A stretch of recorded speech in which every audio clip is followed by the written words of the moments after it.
संस्कृत व्याकरण, ये शब्द सुनते ही क्या ख्याल आता है? शायद एक बहुत पुरानी, मुश्किल सी और थोड़ी सूखी सी किताब की तस्वीर है ना? पर क्या ये सच है? क्या संस्कृत व्याकरण का पूरा ज्ञान सिर्फ एक ही किताब में सिमटा हुआ है? तो चलिए, आज इसी सवाल की तह तक चलते हैं और देखते हैं कि असलियत तो इससे कहीं ज्यादा मजेदार है।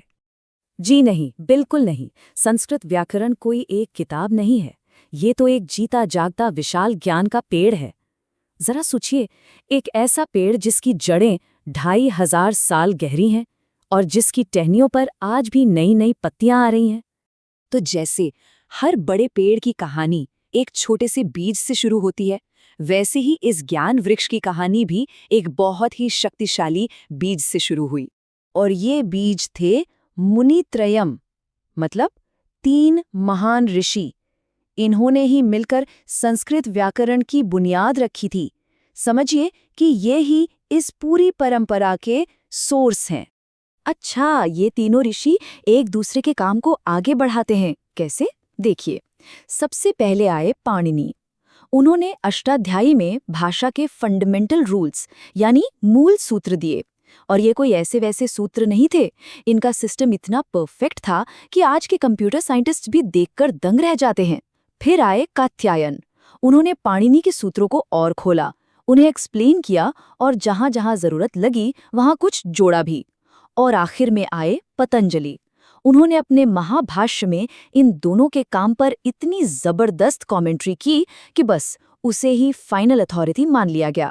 मतलब ये एक के ऊपर एक ज्ञान की परतें बनाने जैसा था। अब देखिए, पाणिनि के जो सूत्र थे वो एक तरह से कोड की तरह थे, छोटे, पावरफुल, लेकिन उन्हें समझने के लिए एक डीकोडर तो चाहिए था, ठीक है ना? तो बस यहीं से हमारे इस ज्ञान वृक्ष की पहली बड़ी बड़ी शाखाएं निकलनी शुरू हुई।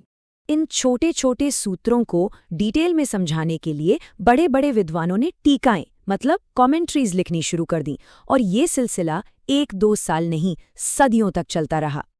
जैसे एक उदाहरण लेते हैं, जयादित्य और वामन, इन दोनों ने मिलकर काशिका वृत्ति लिखी। पर कहानी यहीं खत्म नहीं हुई। इसके बाद जिनेंद्र बुद्धि ने इसी काशिका के ऊपर न्यास नाम की टीका लिख दी और फिर हरदत्त मिश्र ने उसी पर पदम मंजरी लिख दी। जरा सोचिए, ये टीका पर टीका लिखने की कितनी गहरी इंटेलेक्चुअल ट्रेडिशन रही होगी। अब हुआ ये कि जैसे जैसे समय बीता, पाणिनि के सूत्रों का जो ओरिजिनल ऑर्डर था वो नए स्टूडेंट्स के लिए थोड़ा मुश्किल पड़ने लगा। तो अब एक ज़रूरत महसूस हुई एक नए, ज्यादा सिस्टमैटिक तरीके से इसे पढ़ाने की। सोचिए, जब पेड़ बहुत बड़ा और घना हो जाता है तो उस पे चढ़ना मुश्किल हो जाता है। कुछ ऐसा ही हुआ यहाँ भी। स्टूडेंट्स को एक साफ सुथरा रास्ता चाहिए था और इसके लिए एक क्रांतिकारी बदलाव की जरूरत आन पड़ी थी। और ये क्रांतिकारी काम किया भट्टोजी दीक्षित ने। उन्होंने क्या किया? उन्होंने पाणिनि के लगभग 4000 सूत्रों को उनके ओरिजिनल ऑर्डर से निकालकर टॉपिक वाइज रीअरेंज कर दिया अपने ग्रंथ वैयाकरण सिद्धांत कौमुदी में। मतलब संधि के सारे नियम एक साथ, समास के सारे नियम एक साथ, इस तरह से। इसे समझने का एक और तरीका है।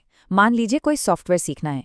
एक तरीका है कि उसकी पूरी की पूरी technical manual line by line पढ़ी जाए, ये हो गई अष्टाध्यायी परंपरा। और दूसरा तरीका है कि टॉपिक वाइज ट्यूटोरियल्स देखे जाएं, जैसे वीडियो एडिट कैसे करें, टेक्स्ट कैसे डालें। ये है भट्टोजी दीक्षित की प्रक्रिया परंपरा और इसने व्याकरण सीखना बहुत बहुत आसान बना दिया। अच्छा, तो भट्टोजी दीक्षित ने रास्ता तो आसान कर दिया था, पर अब अगला लॉजिकल स्टेप क्या था? वो था इस ज्ञान को और भी ज्यादा सिंपल बनाना।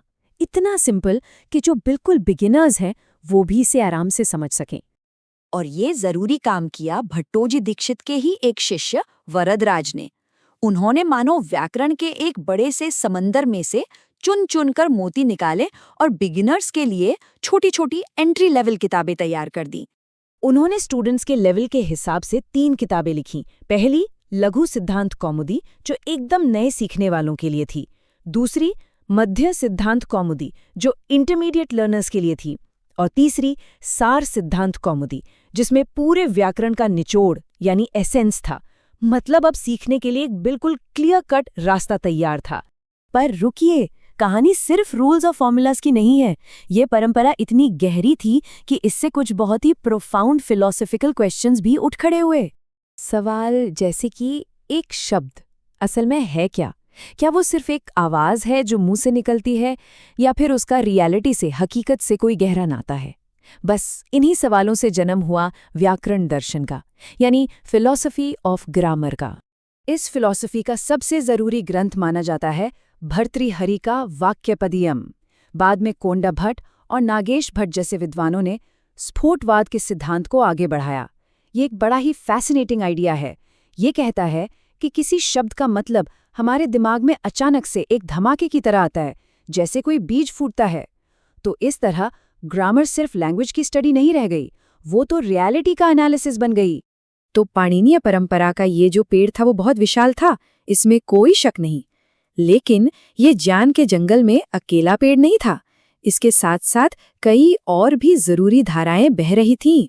हाँ, ये जानना बहुत जरूरी है कि सिर्फ पाणिनि की ही परंपरा नहीं थी। भारत में ग्रामर की और भी कई इंडिपेंडेंट और बहुत रिच ट्रेडिशंस डेवलप हुई, जिनके अपने नियम थे, अपने ग्रंथ थे। जैसे कायतंत्र, चांद्र, जैनेन्द्र, सारस्वत, मुग्धबोध। ये सिर्फ नाम नहीं है, ये ग्रामर की पूरी पैरेलल ट्रेडिशंस हैं। इनमें से कुछ पाणिनि सिस्टम से ज़्यादा आसान थी, तो कुछ ने जैन और बौद्ध फिलॉसफी के हिसाब से अपने नियमों को बनाया। ये बात दिखाती है कि भारत में भाषा को लेकर कितनी डीप और डाइवर्स सोच थी। तो कुल मिलाके बात यह है कि संस्कृत व्याकरण किसी एक इंसान या किसी एक किताब की कहानी नहीं है। नहीं, ये तो एक कंटिन्यूअस कॉन्वर्सेशन है, एक इंटेलेक्चुअल जर्नी है जो हजारों सालों से चल रही है और जिसमें हर जनरेशन ने कुछ न कुछ जोड़ा है। तो चलिए इस चर्चा को एक सवाल पर छोड़ते हैं। ज्ञान की ये 2500 साल पुरानी और आज भी जिंदा परंपरा आज के इस डिजिटल एज में हमारे लिए क्या मायने रखती है? क्या पता भाषा को समझने का अगला बड़ा कदम इन्हीं गहरी जड़ों में कहीं छिपा हो।